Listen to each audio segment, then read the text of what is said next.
ndiye. Carry my yoke, for my burden is light. Inda kuna matakwa rema kuoma zvekuti wega ukafunga kuenda kuchechi unozozwa kuti akumana pana kumira musha. Especially in monetary forms. December you grocery ramfundisi school zeva na kudi unozoona kuti chechi yandiri kumera kumana. Kuti ndangu ndo yedu but iri kurema. Ende uri musonyedza dzikatanga kutaura wega unozoona kuti nachida kunamata but mafejaya. Why now did nguva philosophy yatina ndiye kufungidzira kuti ndofunga Mwari ndikamuitira zvinhu zvikuru ndinomumuvha stereki. It's actually the opposite. Ukaisa moyo wakakura pane zvaunoitira Mwari ndo zvikuru kwari. Is the heart. So when you do out of the heart, that can move God. Nokuti anonzvera moyo. He's not a broke God. Sure, skip that one. So mukadzi waenda kuna Jesu nekuda kweishe mwana wake wadzidzi ndokubva vati Ishe mudzinge Ishe is crying after us. Chokwadi ndechekuti haasi kuchemera kuvadzidzi, ari kuchemera Jesu. But kune vanhu vadangotorawo credit kuti ari kuchemera kwatiri saka mudzingei. Chinofanirwa kudzingwa chiripo idhimoni rine mwana. But vanhu kana vasina the revelation of God vanodzinga munhu kwete dhimoni. Chinofanirwa kudzingwa mweya yechina wakabata mwana. But vadzidzi vaakudzinga chisiricho. Zvanzi Ishe mudzingei kwete mudzingirei dhimoni. Iye nedhimoni rake ngavarove pasi. Jesu ndokubva ataura shoko rinoti I'm only sent to the lost sheep of Israel. Israel rudzi. Mukadzi uyu ndewo kuKenani, she's a Canaanite. Saka Jesu paati I'm only sent to the lost sheep of Israel. That answer was enough kuti mukadzi ati I'll wait for my time. Asati wambonzwere vanhu vachiti God's time is the best, which is true. But let me go deeper. He is a good God all the time. So kana tichiti God's time is the best, He are the best in all the times. What are we saying? I'll explain again. God's time is the best. Takada kasenga toti cheya. Toti zvakare. God is good all the time. Masaying ari tuwa. Bakuda kuti patsana ngurwe zvimwe zvinhu. Nokuti aitanga apikisana. Nokuti patiri kuti God's time is the best. If God wacho are the best God at any time, which means we need a better revelation now. Nguva yaMwari ndo yakanaka. Iye Mwari wacho akanaka chero nguva. Saka yatinomirira tichiti nguva yaMwari. Takatomirira nguva yaMwari, nguva yatiri ndeyake futi. Maybe I'll preach another day. Let me talk about this later. So just to part, I'm only sent to the lost sheep of Israel. Mukadzi ndo paifana kuti okay, kana mukuru wacho aramba asingade type yedu, let me go back. But mukadzi anzwa izvozvo kuti I'm only sent to the lost sheep of Israel. Bible not wakauya akabvawira mutsoka dzaJesu. Jesu ndokubva ataura rimwe shoko kuti hazvina kunaka kuti tore chingwa chevana ndichipa kumbwa. Iwayo mashoko awesi.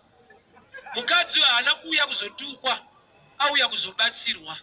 But paakutaurwa zveumbwa kuitwa imbwa. Situation hasati yapera, pari kunzi handitore chingwa chevana ndichipa kumbwa. Mukadzi ndokubva apindura achiti hongu Ishe. But she is now in agreement with what looks like an insult. Kureva kuti level yeumwari ndo yaari kupa Jesu. Kuti whatever you say as God, I agree. Situation yangu haisati agadzirika ndiri kunzwa sekunge muri kundituka. But nokuti muri Mwari, I agree with what you are saying. Kuti hamungatori chingwa chevana muchipa kumbwa, hongu Ishe. Nesu kana taimbwa manje. Kurati mukadzi uyu akuda kutsvaka pekukwana napo. Nokuti avharirwa nestatement yekuti chingwa chevana handipe kumbwa. Iye ndobva ati kana tiri kumbwa ikoko manje. Imbwa dzinouya pasi petafura yatenzi. Kureva kuti we are still invited as dogs. Imbwa dzinouya patafura yatenzi dzotanga kudya zvinodonha patafura yatenzi. Kureva kuti we are part and parcel of the bread. Saka chaakuitwa nemukadzi ndechekuti ini handichauya kuzotsvaka chingwa pamusoro kana ndaimbwa. Kureva kuti I'm muchly blessed than the kids. Can I explain this? Chingwa ndechevana kureva Israel. Uyu mukadzi muKenani hanzi munenge imbwa. ndokubva ati imbwa dzinodya zvinodonha pasi petafura. Kuda kuti ari more blessed haasi mwana. Nokuti mumba kuti muve nechingwa, mwana anoparticipate, anopiwa mari nababa unotenga chingwa. Saka uyu mukadzi kana ari imbwa haitsvage chingwa, inongoenda pasi petafura, chingwa ndo chinotsvaga imbwa. In other words, Jesu haasi kutuka mukadzi uyu, ari kutoti ndimi muri nani. Nokuti vamwe pachingwa ichochi vanotomira kuti chiite, iwe unongoenda pasi apo chokutsvagira ikoko. Kuda kuti in other words uri kutsvaga zvinofanirwa kukutsvaga. Ndinoona kuti Jesu akainga vatadzi zvekuti paakaya muJeriko kune murume anga ane mbiri yekunzi itsotsi zvakanyanya mutadzi ainzi Zakeyo. Saka mistake yaZakeyo ndeyekuti Zakeyo akaedza kuona Jesu, ndo mistake yaakaita. Nokuti chokwadi ndine kuti Jesu aida kuona Zakeyo, nokuti Jesu akatoinga vatadzi especially ana Zakeyo. Saka Jesu paakauya achida kuona Zakeyo, Zakeyo akaita mistake yekuda kuona Jesu.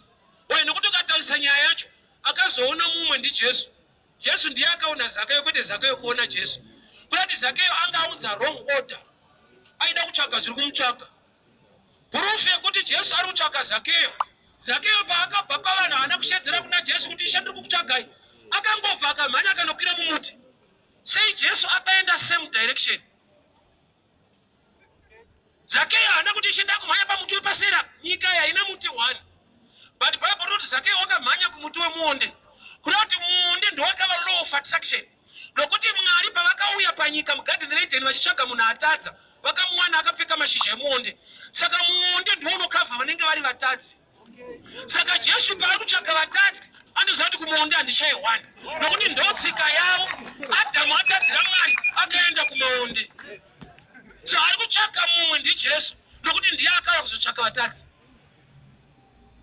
So Bible rinoti Jesu achingosvika pamuonde akatarisa mudenga. Zakeyo haana kushedzera kuti ndiri pano ishe ndandashaya chanzi. Jesu achisvika pamuonde akatoziva kuti wani mutadzi handishaye. Ndokubva ati Zakeyo buruka. Haana kubvunza vanhu kuti ndedzipi idzi. Tine vamwe vanovhunduka kuti muchiprofita mazita evanhu munoti havazive mazita awo. Ndo imwe peji yekubvisa. Jesu ndo zvaaita. Aitaura zita rako asina kukubvunza. Zakeyo buruka tiende kumba. Zakeyo aida kungoona Jesu. Formula yaZakeyo haishande. Nokuti varefu futi vaiona Jesu, mwoyo wavo haina kuchinja. Nokuti Zakeyo paakauya achida kuona Jesu akadziviswa nevarefu. Kuda kuti iwewe ukamuona uchinje, iye akakuona unochinja. Nokuti Jesu paakaona Zakeyo vakaenda kumba, Jesu haana kubvira aparidza kuti dzorera mari dzevanhu. Zakeyo ndiye akati Jesu akati pekudya, ndiye akati mudhara tine mari dzevanhu kuseri.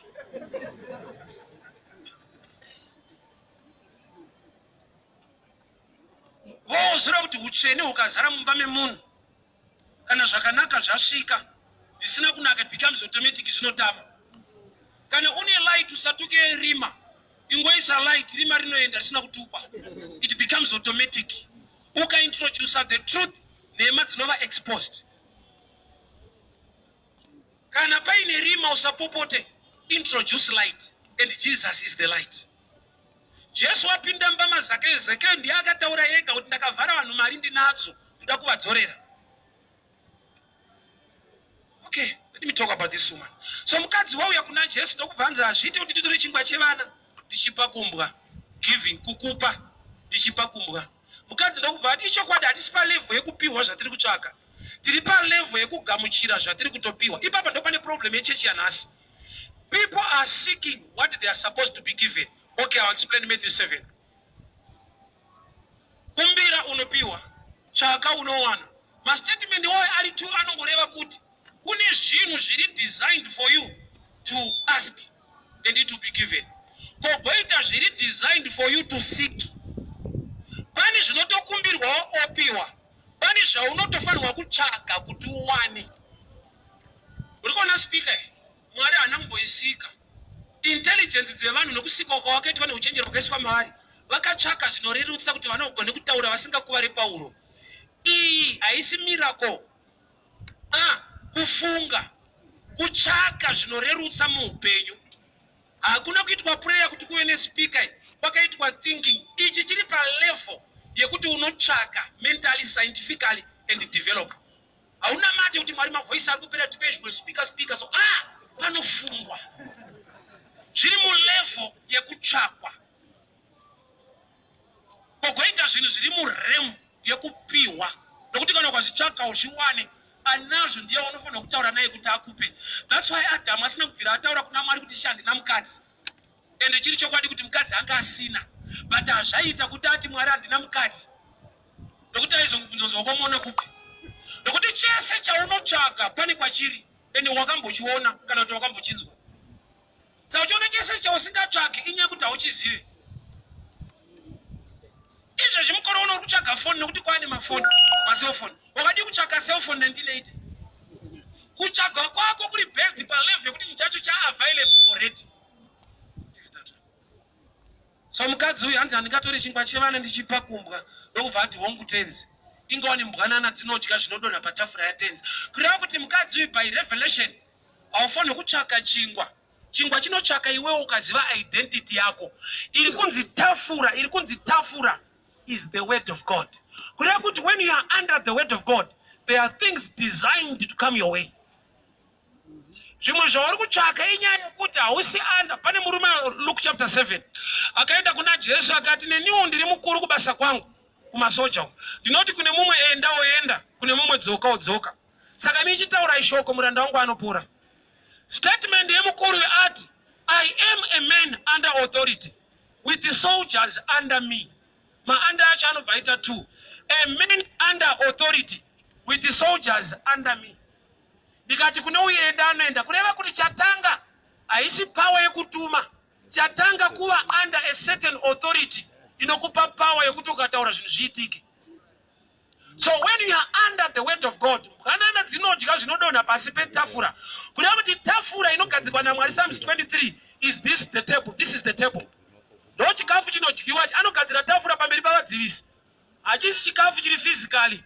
Ndo chikafu chakagadzirwa ichi kuti ukachitenda nyange vadzivisi variko, you can still enjoy life. Anogadzika tafura pamberi pavadzivisi. Tafura yacho chikafu chinonzi shoko raMwari. Kureva kuti kana uri under the word of God, the word is above you. You can command things and things can happen. Nokuti the word is God. In the beginning was the word was God, the word was with God. John 1. Kureva kuti when you are under the word, you are under God. So kana uri muna Mwari pasi pa Jehovah, you carry authority. Mupurisa achiri registered to government achiri kushanda ane authority. Arikangopera unogona kumuputira mbanje mugotso. Rakapera asunge munhu. Kana akatita shungu dzekusunga, he is no longer under authority. So mukadzi weanzi atitori chingwa chevana tichipa kumbwa. Sikanzi ingawa ni mbwanana dzinodya zvinodonha pasi petafura. Kureva kuti chinonzi tafura ndeizvi. Munhu wese akauya under this thing. Zvimwe zvinhu zvawaifungidzira kuti ndichatsvaka kuti ndizviwane zviri already designed by God to come to your way. Matthew 6:33. But first seek the kingdom of God and his righteousness, and all these things shall be added unto you. In my vision, they shall follow you. But there are things you must seek, and there are things that are designed to follow you. Matthew 6:33. Asi chekutanga tsvakai umambo hwaMwari nekururama kwake, zvose zvobhotevera. Kureva kuti unotorambidzwa kutsvaka zvinhu, uri kunzi tsvaka muridzi wezvinhu.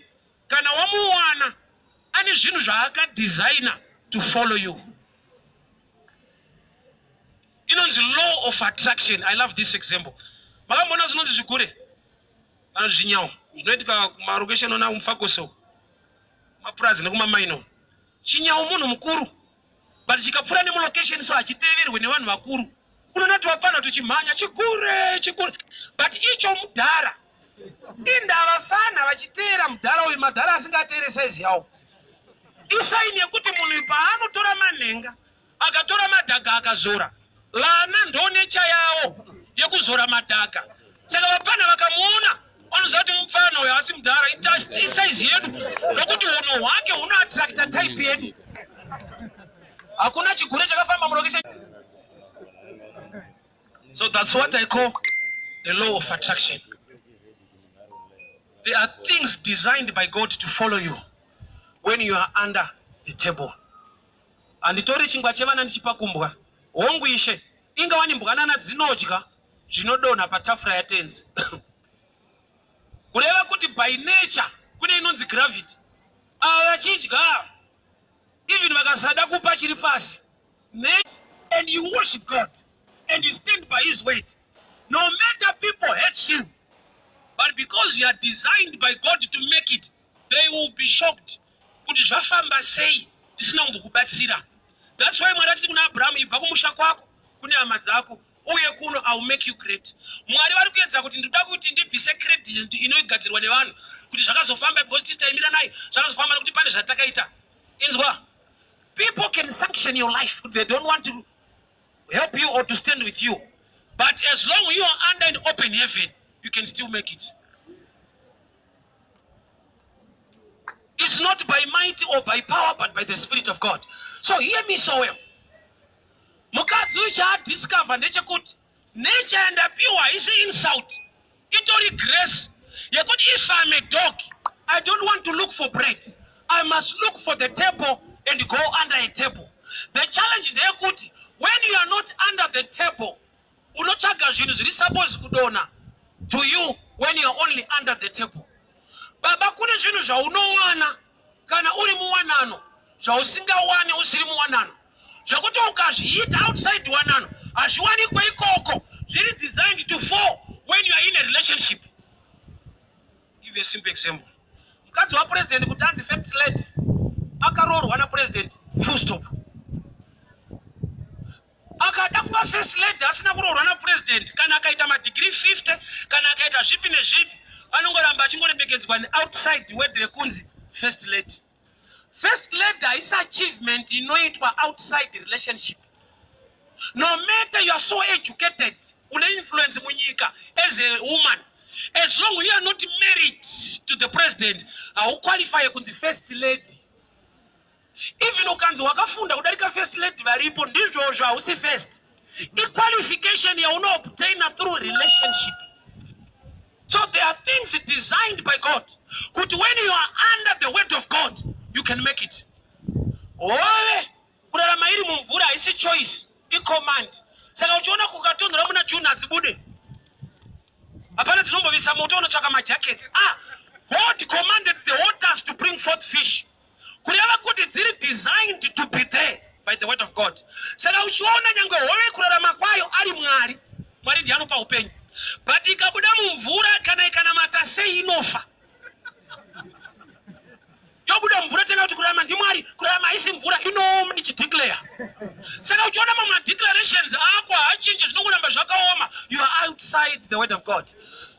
No matter wabuda mvura yasangana na professional doctor, even ikarapwa chirwere chainacho, ainodzokera kumvura inonoflota yafa. Nokuti hauone help outside the system you are designed by God to be. Saka uchiona garo rikada kuramuka, dzimwe nguva haritombobata kupfanya kana kudii, rinongokupushira kumvura, mvura inopindira. Munhu anosvika pakura iwone mvura iye achinetsana negaro. Garo rakangokutsimbirira somvura ichidhila newe. Zvekuti waigona kutopopota kuti aumana aiwa ndine uyu kakwenda. Riri designed kurarama imomo. Saka mauri designed kurarama uri, ndomune help yako. Help yegondo kana ichirwa nenyoka ikuenda kudenga. Kwete mamuscles, kwete power. Kungochinja ground ngoti tsana hande kumaraini kwedu zvatopera. Muri ikoko denga rinoziva kuti uyu ndewe kuno uyu agare kuno zvatopera. Unotanga kudhilwa nemi muchibvunza kunzi uri wekupi kwe. Kunzi andiri wepasi ndichidzokera. Eno uchingosvika pasi usikotsimuka musoro. Mwari pavakasika munhu vakamisa mugarden. Munhu paakatadzira Mwari akadzingwa mugarden. Garden usari dherere. Rine zvarinoreva palife yemunhu. Zvinoreva kuti pane a place you are designed to live. Ne place yaugona kurarama, not out of the design of God, but by fault. Vari mugarden pane zvaitika zvisingaitike vari kunze. That's why pavanga vakudzingwa mugarden, Mwari vakati kwawakuenda kuchamera minzwa. Kuda kuti mugarden manga musina minzwa. Mwari pavakatosika zvese zvasina kusika minzwa. Minzwa yakava result yekuti munhu abuda mugarden. Which means munhu abuda mugarden, chaakanotanga kuita hakusi kudyara kana kudii, akanotanga kunodhila neminzwa. Hear me very well. imwe minzwa yauinayo usati watomboisakura imbozvibvunza kuti ndo kwangu here. The best you can do to help yourself. Kana wakadzingwa mugarden uchirarama kune minzwa, usatry kutsvaka maskiri ekusakura minzwa. Repent, go back to the garden. Prodigal son ndochindi chaakaziva kuti kana ndiri kuno, kana ndikatsvaga basa, kana ndikariwana, kana zvikadii, but hakusi kumba kwedu. Paakangofunga kudzokera kumba ndo paakagona. Usatry kutsvaka improvement outside the word of God. The devil is very tricky. Angane kutopindawo. Vakavharwa vamukati, unoti vane time yavakaenjoya kupinda. But havana kuziva kuti panovharwa nguva ichete. So pamwe pacho zvinofamba kutobvunza kuti una Mwari, gamba zviri kufamba kuti munyurire mukati. Prodigal son aenda nyika iri kure akatsvaga basa akariwana. Saka pamwe pacho unongochimubva noti kana tiri pabasa saMwari ndinaye, unogona kuriwana usina Mwari. Kune zvinogona kuitika the devil achida kukutrepa uri outside God. Aizve, Samson akaenda kumba yechifeve, vanhu vakamugarira pagedhi tomuuraya. Akabuda mumba imomo pakati peusiku, akava nesimba akatakura magedhi. Hazvireva kuti Mwari vari happy kuti arara kuchifeveka, but chiona kuti simba achiri naro, but kwaarara hakudiwe. Ndozvakamupa kuramba achienda ikoko kusvika abviswa maziso.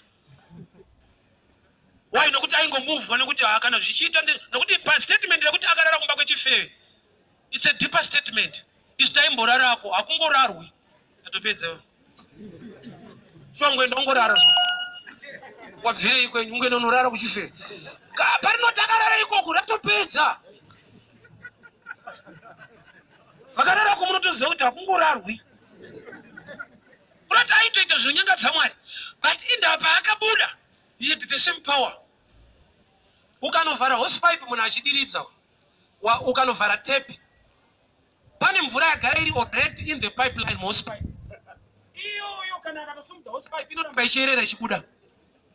Kana ukatomudza kuti ndavhara uchadiridza futi, anogona kutokupikisa.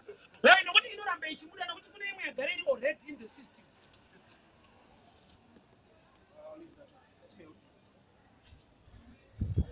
Amai ava pavaenda pasi petafura, pavaandastenda kuti kaenda pasi petafura zvinoita.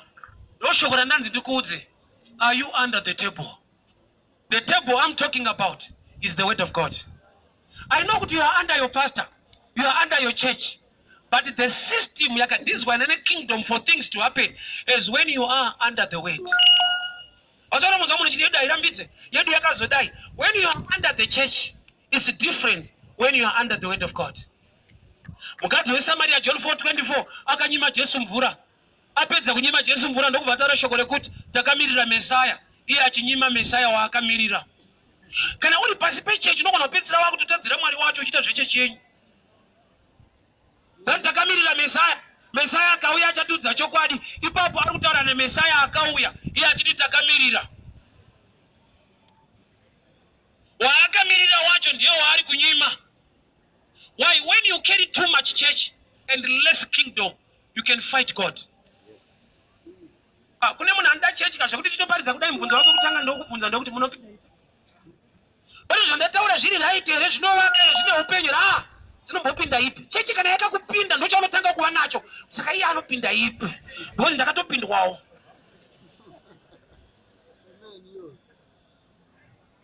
It's not about church. It's about being under the word of God. There are things designed by God to fall under you.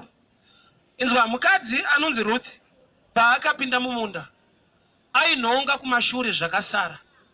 Chakamuwanira nyasha yekuti anhonge muridzi wemunda arorwe naBhoazi, ane mashoko aakataura asati auya kumunda achiudza amwene wake kuti Mwari wenyu achava Mwari wangu, vanhu venyu vachava vangu. Kureva kuti chakamumuvha firstly is God. Ari mumunda chaari kunyanyoda Mwari wekwaIsraeri. Ari kuda zvaari kunhonga, but chaakatanga kunhonga akati ndiri kutodawo Mwari wenyu. Challenge yatinayo in our times, people are no longer under the table, so things are not falling there. Unoziva kuti kune zvimwe zvinhu zvauri kutenga zvinongofanirwa kudonha pauri.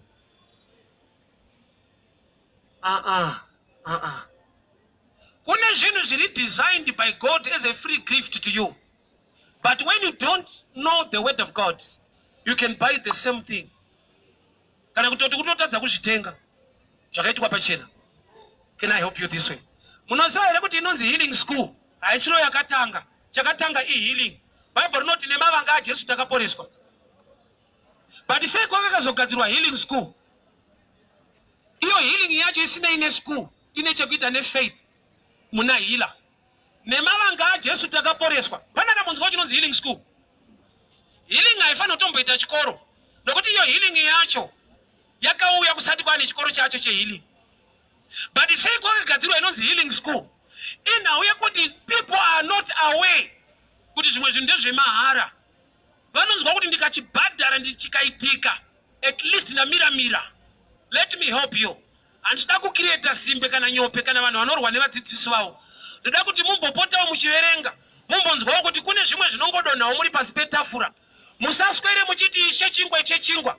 Kana muri mbwanana, muri vekingdom yaMwari, mukazviisa pasi peshoko raMwari, there are things that are designed to fall on your life. Healing haina basa nekuti une mari kuhealing school here. Bible kana richiti nemavanga ake takaporeswa, believe the word, speak the word, live the word, and manifestation will appear. Nekuti mari yako healing school hauna, but healing yacho is for free. Pese panonzi school pano attracta school fees. Haubhadhare kuporeswa, unobhadhara kudzidziswa kuti wakapora. Unoti kane nkarafuta. Zvamakaitirwa mouya kunondo kudzidzisai mozvibhadhara, zvamakaitirwa kune zvandichakuitirai, zvamakaitirwa. I'll give an example. Vanodzinga zvinhu kumunda kumusha, havaswere kumunda. Why? Thinking mentality yemunhu inodarika yemhuka is the battle of knowledge of mind. Anongogadzira chimunhu chewaya chinopfekedzwa hovhorosi chakangodai. Hadzipinde. Zvakuti mhuka idzodzo dzinogona kufa nenzara dziri muzasi memunda dzichiti mune munhu. Zvakuti pakaita munhu ane misikanzwa anoparidza kumhuka idzi kuti muri kukwadzwa nemurume ari mukati, ndipei ma2020 ndimubvise. Dzinobhadhara, iye oenda uchitakura ubvise. Zodya dzinoenda dzichiti akomana takamutsirwa munhu akomana. Tanga tafa nenzara, Mwari wakamutsa muranda wawo. Gamba pakamutya gevha. Rinoziva kuti hamugaye. It's the battle of the mind. Chiri mumunda umu hachidzinge munhu. Chiri kudzinga munhu chiri kumba. Chakaiswa mumunda umu chiri kungodhila nemind yako. Kuda kuti the more yauchava knowledge, unopinda wega, you shall know the truth, and the truth shall set you free. Chimwe chinhu chinosungura vanhu hakusi kunamatirwa, ruzivo. Chakatokusunga iwewe harisi dhimoni, lack of knowledge. Nokuti kana Mwari vakatoasaina knowledge to liberate people, which means ignorance can prison people. Muchaziva zvokwadi, zvokwadi chakusunungurai. Kuti mukasaziva munosungirirwa kwete nedhimoni nekusaziva. Munhu asingazivi anogona kutenda zvinhu zvaakaitirwa kana kuti zvinhu zvake. Wasora munzwa Mwari achitaura naAdamu. Adamu woti mukadzi wamakandipa, which is a wrong statement. Mwari vachida kupa Adamu mukadzi, vakararisa Adamu hope huru, vakatora mbabvu muna Adamu vakadzoka nemukadzi. Kuda kuti mukadzi aigara kupi? Saka Adamu akati mukadzi wamakandipa ari wrong. Anoti mukadzi wamakandidzorera bona ndinaye. Saka iwe yekuti uzive kuti unazvo, zvikauya ndoti maitenyu mauya nazvo, gamba madzoka nazvo. Rangu rinoti he created them male and female. So Adam paari lonely is the lack of knowledge, not a lack of a person. Munhu wacho anaye, they were created male and female. But Mwari pavakauya, Adam was lonely. Kuda kuti mukadzi waAdamu haana kutorwa nedhimoni, atorwa nekusaziva. That's why Mwari vasina kudeclare kuti chese chakatora mukadzi waAdamu ndinotumira moto. Ndiwe unaye. Saka in Africa unoona totanga chechi yekunamatira vanhu, kwete kuti vanhu vanamata yokuuya vachivanamatira. Africa kuri dangerous ka. Unoona totanga chechi yekunamatira vanhu, kwete kuti vanhu vauye kuzonamata, kuti vanhu vauye kuzonamatirwa. It will change. And mfundisi wacho azviminetse kungosvika so out right now. Kondo chechi yenyu amunamati munonamatirwa, akatodaro service yatopera. Tona next week. IAfrica iyoyo. Why? Nokuti mentally zedu idzi We believe the chese chisiri kufamba is the devil. Do you know the devil is a small boy? The big boy is ignorance. But by the knowledge, the devil has no power. Kana mwari pakuchema mwari chinhu wani chinovachemedza pavanhu vavo kushaya ruzivo kwevanhu vavo. Kwete Satani. Satani kumunhu waMwari haisi problem. Problem kumunhu waMwari lack of knowledge. Mwari chinhu wani chavakapa setestimony. Vanhu vangu vaparara nekushayiwa ruzivo. Kwete nokuti Satani anonetsa. He's a small boy. He takes advantage ye lack of knowledge. Saka uchiona pazvinhu zvese zvingaitwe pachechi unogona kuita. But kuti utenge Bible azviite. Saka uchiona Bible hauna, une wristband ine oil yako, ma-t-shirt, Bible hauna. Lack of knowledge ndo chikwapuro. Hauna zvaunoziva unopinda chechi.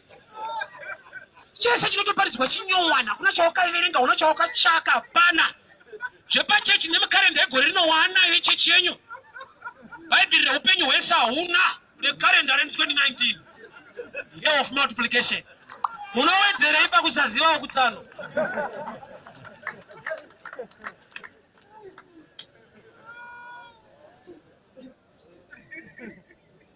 Lack of knowledge is so serious. Mugadheni chaimo Satani paakapinda munyoka. Nyoka inambovhundutsira munhu. Ndokuruma ukasadya, ndokuruma mira paidya. Nyoka yarizati ayo munhu haadi kuvhundutsirwa kweso. Ada kurohwa neapo.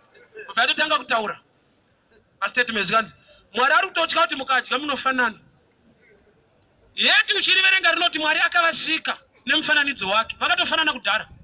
Satani paari kuti mukadya munofanana. Saka Mwari ari kutya. Adangotesta kuziva kuti munoziva kuti makafanana. Saka munhu dai aiziva kuti takafanana, aifanira kuti kunyoka. Saka handichadya takafanana kudhara. Saka munhu pakudya ari kuda kufanana naMwari waakafanana naye. Ndoyakava proof kuna Satani kuti mugadheni hapanozozikanwa. Gadheni ngechechi, hapanozozikanwa uri muchechiwo.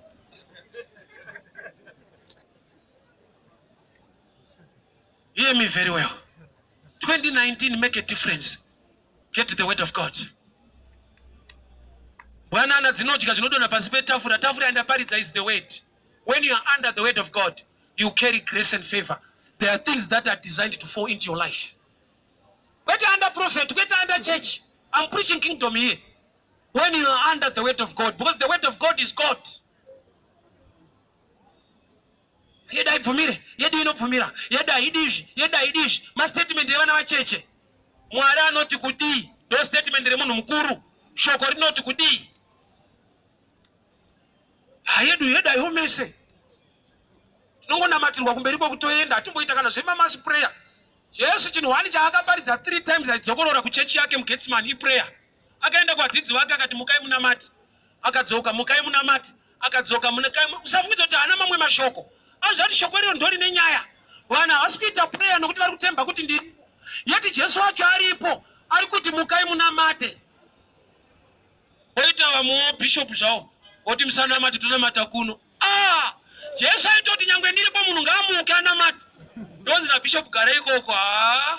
Tatokwana mufambe nenyasha. Munokuwadzwa.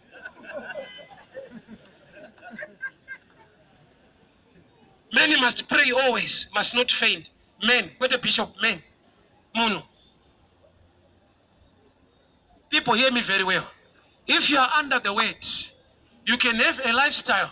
You could even without a title in the church, people can testify that God is doing things in your life. Go to Samaritan anga aine dongi. Aine mari yekunobhadhara kuchipatara. Bishop wakapfura nepo wanga vasina dongi vaifamba netsoka. Mwari haana kuti rega ndivape dongi nekuti ndi bishop. Mwari wakatopa munhu anoziva zvekuita nemaresources acho. Bishop wakanobata service, havana kuoffer service. Purpose yekunamata ndeye kuoffer service more than kuenda kuservice. Kunonzi kunamata i-lifestyle, haisi church activity. Kunamata hakuitwe kuchurch, kunamatwa i-life yaunorarama. Kuchurch tinonodzidza kunonzi kunamata kwacho. Tononamatira panze. Kunamata kuita. Munamato ndokutaura. Tine vanhu vasingazive difference yemunamato nekunamata. Vanhu vasinganamati vanoita futi munamato. Saka uchiona kuti Mwari haapindure munamato, anopindura munamati. I will shock you and give you a scripture. Maybe I finish on this one. Matthew chapter 6 verse 6. When you pray, pindai pakawanda muvhare door. God who sees. Mwari anoona. Uchakuropafadzai. Kwete anonzwa. Kana unarono usachititawo Bible. Usavhunduke zvirimo. Mira ndiverenge. Sana wakumana. Mwari haanzwi ndichitaura. Okay, I'll read Matthew chapter 6 from verse 6. But when you pray, go into your room, close the door, pray to the God who is unseen. Then the Father who sees, not hears. Yeti pari kutichwa kunzi enda unoita prayer. Bonzi mwari wacho anenge achiona kwete achinzwa. Saka Mwari haanzwe munamato, anopindura munamati waari kuona achinamata. Saka bhuku raJames richiti the prayer of a righteous man availeth much. Not a powerful prayer, but the type of a man praying. Maybe you need an example. Indakambokura njudzwa ukapfimba musikana Ivane kutanga arambe. Pandakamupfimba ndataura zvese zvinotendera kutaura zvacho akaramba. Ndopandakadiscover kuti haasi kuramba zvandiri kutaura, ari kuramba chiri kutaura. Iwo uchitaura iye achiona. Because ndakataura nyangwa akaramba, anozvida. Wandaida kumuroora akaramba. But after 2 years ndakamona aroorwa. Kuti anga asingarambe kuroorwa, airamba chuda kuroora chacho. The same with this scripture. Matthew 6 verse 6. God does not answer prayer. He answers the one praying. Saka rati iye achiona kwete achinzwa. Iwo uchitaura iye achiona. Nokuti pakutaura dai aiterera mashoko amo munogona kutetera. Iyo ukateverenga aitangire ipapa. Ukadzokera pa 5. Jesu andoticha achiti musaite pray maprayers semahedheni. Kurati even munhu asinganamati anoita munamato. Don't pray like pagans. That's why God does not answer prayer. Because even pagans pray. Dai aipindura munamato aitopindura netype isiriyo. Saka anotanga avheta type. Ona kuti adatonyudza vanhu zvake. Kuti wamatopromisa kuti zvangu zvikafamba munhu anoita mudumbu. Saka kuti vanhu vasaite mudumbu zvako ngazvimire zvakadaro. Target yako inotozikanwaso. Ndoro chinotatidza Mwari kukupa chingwa iye akafidha vanhu murenje nemana. Mamillions evanhu vaiti vainwa tikse nechingwa. Iwe nemhuri yako muripo 4, Mwari angatadze lofu. Panyaya ndekuti andoziva kuti ukaguta unonetsa. Pandapedza newo. I'm sure my time is gone. You can preach again on Monday. What? Okay, we can raise our hands. Father, we thank you for speaking unto our lives. Ugorera 2019. Zara nenyota yekururama. Shoko renyu rive tafura. Shoko renyu rive chikafu chatinoshuvira. Tiisei pasi peshoko renyu. Tiregere kuzvikudza nekuzvitutumadza. Imi munosimudzira vakazvideredza. Baba taakuzvideredza pasi peshoko renyu. May your word govern us. May your word help us. In the name that is above every name. We thank you for the rains. We thank you for this new year. We pray for your grace and your covering, your blessing upon our nation and families. In Jesus' mighty name I pray. Amen.